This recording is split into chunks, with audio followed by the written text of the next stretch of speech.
So, we've got a video today and we're going to be looking at solving quadratic equations.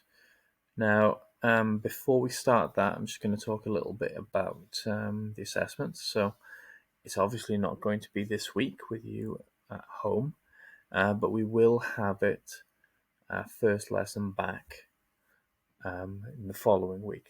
So, that'll be on the Monday. Okay, we can't really delay it any longer because it's already been delayed due to this, and if we delay things too much, then we're just not going to get through all the work this year, which we don't want to do. So it's a little bit more hard work for you if you've got to learn this topic at home, but luckily, it's very similar to the previous topic, factorizing quadratic expressions, and there's just essentially one extra step to learn. And I will be available during the lesson to answer questions on Microsoft Teams. So if you've got any questions, then just ask. Okay, so solving quadratic equations. So we're going to solve quadratic equations by factorizing. Hopefully you've done a bit of revision over half term and you remember how to do factorizing, but if not, we will talk about it and then we will extend it to the point where we are solving quadratic equations. So there's a bit of information here, why learn this. So essentially, if you have got cars accelerating and decelerating and things like this, then there are formulas you can use to calculate the speed they're going, and those formulas are quadratic. And so in order to figure out how fast or slow a car was going, you would have to solve a quadratic equation. Fluency. So basically, there's two things we've got to know here: how to solve basic equations and how to times things by zero. That one might seem strange for now, but it's very important that we know that anything times zero makes zero. Okay, and how far will a car travel once the brakes are applied? Let's not actually explore that. I don't want anybody to borrow their parents' car to try to figure that one out. We will leave that exploration alone, okay? So, first thing, a bit of a warm-up. First two questions, warm-up ones, are solving equations. I'll work through these questions with you and one worked example solving quadratics, and then I want you to have a go at the rest of the questions yourself. But like I said, I will be available for help if you need it. So solve this equation: x squared equals 36. So you might look at that and think, well, 6 squared makes 36. That's true. But also minus 6 squared makes 36. So x is 6 or minus 6.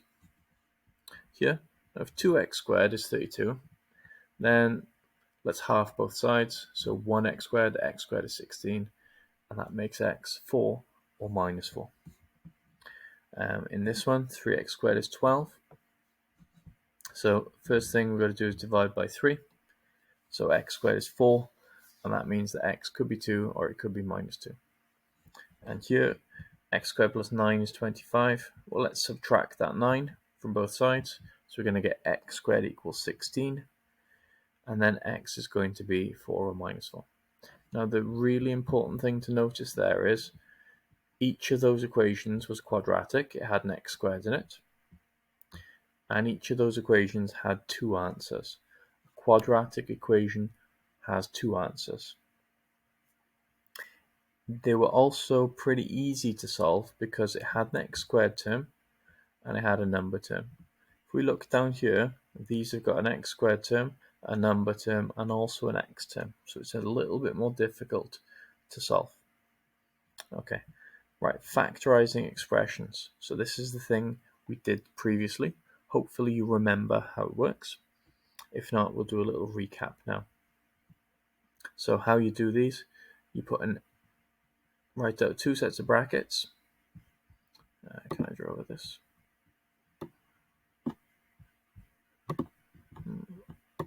Apparently not. Okay, so you put two sets of brackets, you put an x in each, and then you're looking for two numbers that multiply together to make 2 and add up to make -3. Hopefully you realize those numbers are -1 and -2. So your brackets would be x minus 1, x minus 2. Next one. So this one you can think of as either having 0x in the middle, and so you're looking for two numbers that multiply to make -81 and add to make 0, which is 9 and -9. So you've got x plus 9, x minus 9. Or you can think of this like, remember what I said in class before, dots, difference of two squares. And so it's always going to be square root of x squared, x at the start of each bracket, 1 plus 1 minus, square root of 81 is 9. Then this one, we've got two numbers, we've got to multiply to make -35, add up to make -2. The way I think about that is times to make 35, and I've got a difference of 2.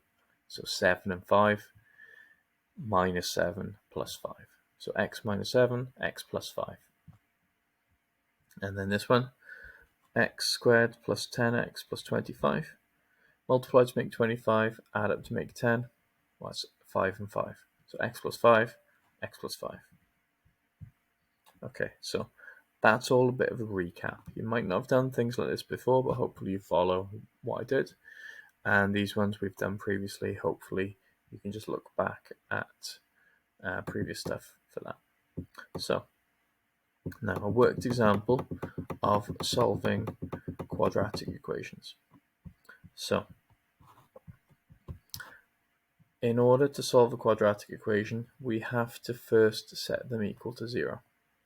So if it starts off with x squared plus 6x equals 27, subtract 27 from each side, you're going to get x squared plus 6x minus 27 equals 0. At this point, this is going to look exactly like one of these, but it's got the extra equals 0 at the end. Then the next step is factorizing it. So factorizing it, like it says, we're looking for two numbers that multiply to make -27 and add up to make 6. So that's going to be a case of 9 and -3. Like I said before, it might be easier to think of that as when this is a minus number, they times to make 27 and they've got a difference of 6. So you can get 9 and 3, and you can just get the minus in the right place. Now, the bit I said at the start about two numbers multiplying together, if one of them is 0, the answer is always 0. This is why it's important. So let's think about this. I've got x plus 9, whatever that is, multiplied by x minus 3, whatever that is, and the result is 0. So some number, this bracket, multiplied by some other number, this bracket, equals 0. One of those things has to be 0. That's the only way it's true. So either x plus 9 equals 0, or x minus 3 equals 0. And for x plus 9 to be 0, x would have to be minus 9. For x minus 3 to be 0, x would have to be 3, because minus 9 plus 9 is 0, and 3 minus 3 is 0. So you can see that from here to here, it's the same numbers, but the signs are swapped. Okay? That's the extra step there. We've rearranged it, easy enough. Make sure it's equal to 0. Make sure it's your 3-part quadratic. And then you factorize, what we've done previously. And then just the extra step of solving either this bracket equals 0 or this bracket equals 0 and solve them. And you can check. You can check if it's true or not by doing minus 9 squared plus 6 times minus 9 and see if that equals 27. And 81 minus 54, yes it does. And same thing for 3. 3 squared plus 6 times 3, 9 plus 18, that's 27. So it works. And again, quadratic, we're going to have two solutions. So let's just, I won't work them out for you, but you're going to be answering the next few questions you can in this lesson. So there are 6 there for you to solve. They're just like the worked examples, which means that you're going to just follow this worked example step by step and solve for them. Then your next question, well, it's the exact same thing. It's just they're equal to minus numbers now, and that means that instead of subtracting this -4, you're going to add -4. So this first one will start off with x squared plus 4x plus 4 equals 0. You might find something a little bit different about this one. I know that I said that all quadratics have 2 answers. Sometimes it's possible for those answers to be the same.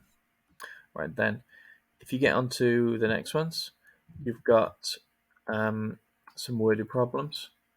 Each of those worded problems, you're going to set yourself up some piece of algebra using x in order to solve it. So think about a rectangle. Think about how you find the area of a rectangle. If you draw a little diagram, label it up with x and x plus 4, and then realize that multiplying them together gets you 96. Hopefully you can figure out what this is. Now, don't use trial and error for this. I don't want you guessing numbers. That's not the point of this. The point of this is setting up a quadratic expression and solving it. And you're going to get similar ones going on about Bonita and Kimberly's ages, Ben and Joshua's ages, and then whatever these numbers are. Then it gets on to some other ones to solve. These ones are actually easier. These are more like question 1. So the only thing I'm going to say is, if you get to these ones, don't forget that quadratics have 2 answers, so make sure you find both of them. Then another problem-solving one, I'll leave that to you. And then don't worry about the investigation, explore, reflect. I'm sure that you will have more questions here that you can do in the time you've got. So just make sure that a couple of minutes before the end, you have a check of the answers which I have provided on Microsoft Teams. And also, if you've got any problems, just ask, okay?